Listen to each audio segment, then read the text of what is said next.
आज हम जो फॉसिल प्लांट्स हैं अपने सिलेबस में, राइनिया एंड विलियमसोनिया, उनके बारे में डिस्कस करेंगे। विलियमसोनिया हम पहले पढ़ चुके हैं। आज हम जो फॉसिल प्लांट टेरिडोफाइट्स का राइनिया के बारे में डिस्कस करेंगे। राइनिया प्लांट का जो नाम पड़ा है राइनिया, ये राइनी नामक प्लेस जहाँ से इसको खोदा गया था या जहाँ पर ये मिला था, उस जगह के कारण इसको राइनिया नाम दिया। राइनिया की खोज किर्स्टन एंड लैंग नामक साइंटिस्ट, जिन्होंने 1917 में खोजा था। एक फॉसिल प्लांट है या टेरिडोफाइट्स है, फॉसिल्स के रूप में पाया जाता है। तो 1917 में उसको किर्स्टन एंड लैंग ने राइनी नामक के स्थान से, जो स्कॉटलैंड में है, वहां से इसको प्राप्त किया था, निकाला था। राइनिया की 2 species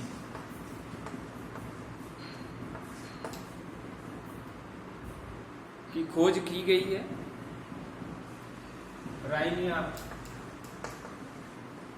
major and Rhynia gwynne vaughanii. तो ये 2 स्पीसीज राइनिया की प्राप्त हुई थी। अगर क्लासिफिकेशन देखें अपन, तो राइनिया सब डिवीजन साइलोफाइटोप्सिडा के अंदर रखा गया है। सब डिवीजन साइलोफाइटोप्सिडा, ऑर्डर साइलोफाइटेस और फैमिली इसकी राइनियेसी। इस तरह से अपन इसका क्लासीफाई कर सकते हैं या इसका क्लासिफिकेशन है। तो यहाँ साइलोफाइटोप्सिडा और साइलोफाइटेस के अंतर्गत इसको रखा है। इसमें जनरली फॉसिल्स प्लांट है। और दूसरा, इसमें अगर साइलोटेल्स में साइलोटम आता है, जो कि लिविंग रूप से पाया जाता है, लेकिन यहाँ पर साइलोफाइटेस में राइनिया, जो कि एक फॉसिल प्लांट है, और इसकी 2 स्पीसीज पाई जाती, Rhynia major and Rhynia Guani वाघाना। ये क्वेश्चन अपना आता है 1 नंबर में, राइनिया की 2 स्पीसीज का नाम लिखें। तो इनको दोनों को थोड़ा आपको याद रखना है। इसको कई बार आया है ये क्वेश्चन। अगर आउटर मॉर्फोलॉजी में अपन इसकी बात करें, बाह्य संरचना के बारे में, तो इसका राइजोम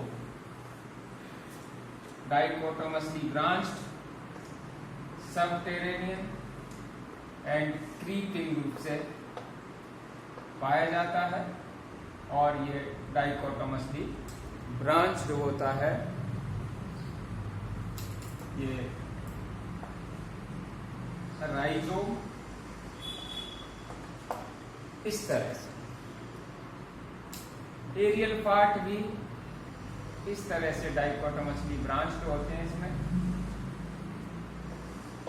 और इन ब्रांचेज पर टर्मिनल या तो ये इस तरह से खत्म या फिर एक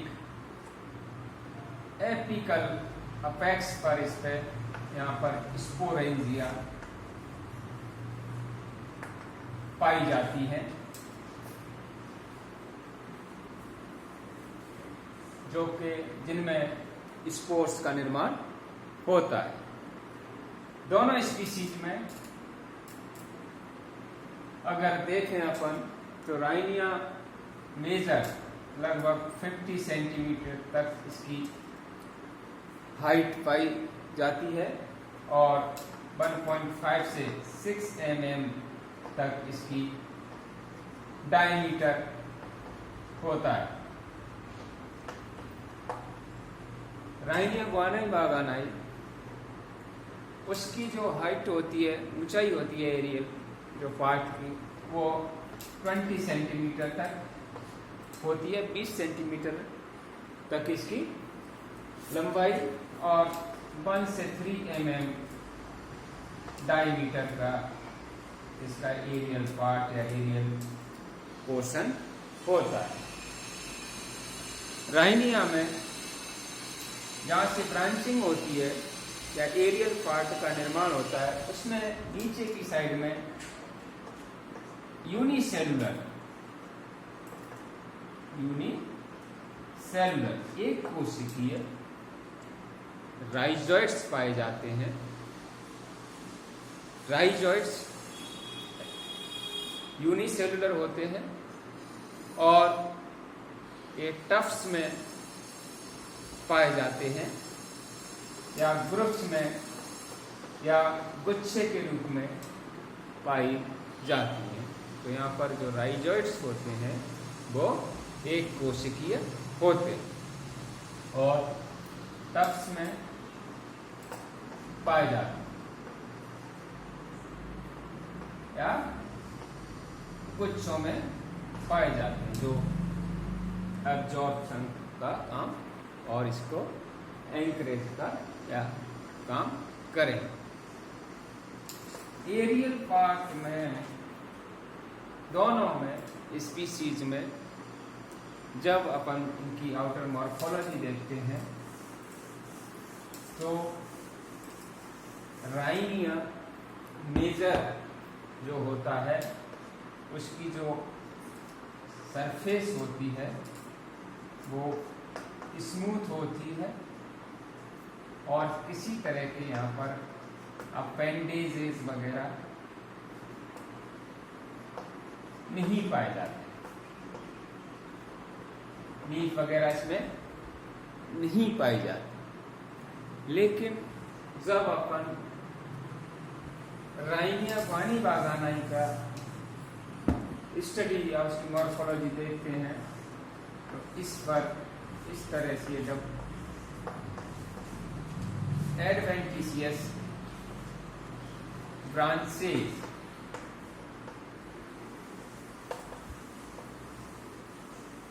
एडवेंटिशियस अपेंडेज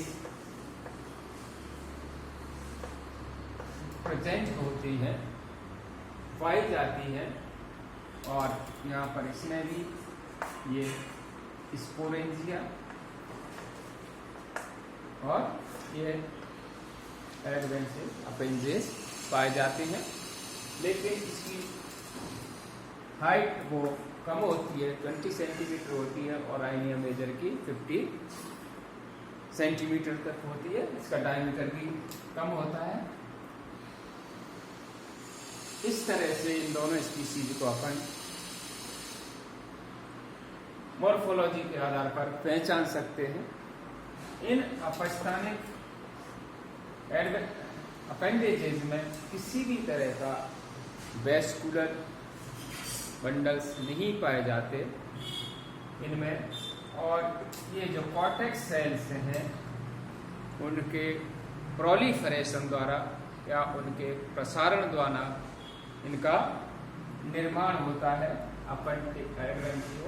ब्रांचेस अपेंडेजेस का निर्माण होता है। जैसा कि मानते हैं कि ये अपेंडेजेस वेजिटेटिव प्रोपेगेशन में सहायक होती है या वेजिटेटिव रिप्रोडक्शन कायिक जनन में ये सहायक होती है, ऐसा माना जाता है। स्पोरेंजिया 20 mm से और लंबी और 4 mm तक इनकी चौड़ाई पाई जाती है। इस तरह से इसमें स्पोर्स बनते हैं। तो इस तरह की यहाँ पर ये स्पोरेंजिया स्फीयर शेप्ड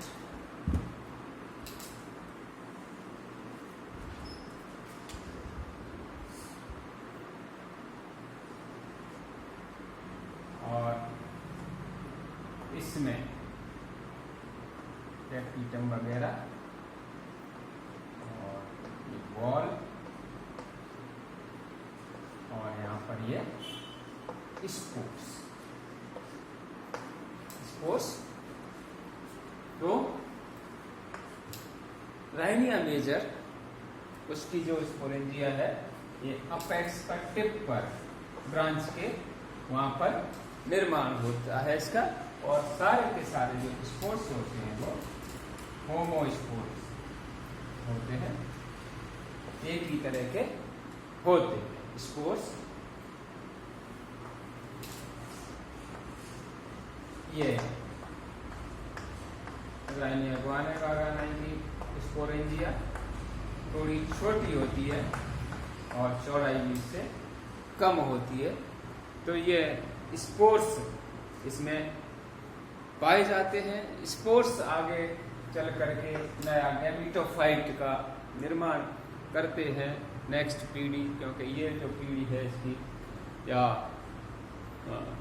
स्टेज है वो स्पोरोफिटिक है। इसका गैमेटोफाइट जो है वो बहुत ही कम प्राप्त हुआ है, ज़्यादा उसकी स्टडी प्राप्त ना होने के कारण नहीं हो पाई है। तो इस तरह की राइनिया की आउटर मॉर्फोलॉजी, किस तरह से राइजोम किस तरह होता है, किस तरह का एरियल पार्ट होता है, कौन कौन सी अपेंडिसेस वगैरह होती हैं, ये सब इसमें पाई जाती हैं और ये स्पोरेंजिया पाई जाती हैं। नेक्स्ट इसकी जब सेक्शन काटेंगे तो किस तरह की इंटरनल एनाटॉमी किस तरह की होती है, रिप्रोडक्शन किस तरह का है इसमें स्पोरेंजिया वगैरह, और गैमेटोफाइट में इसका अपन नेक्स्ट क्लास में अध्ययन करेंगे। Thank you.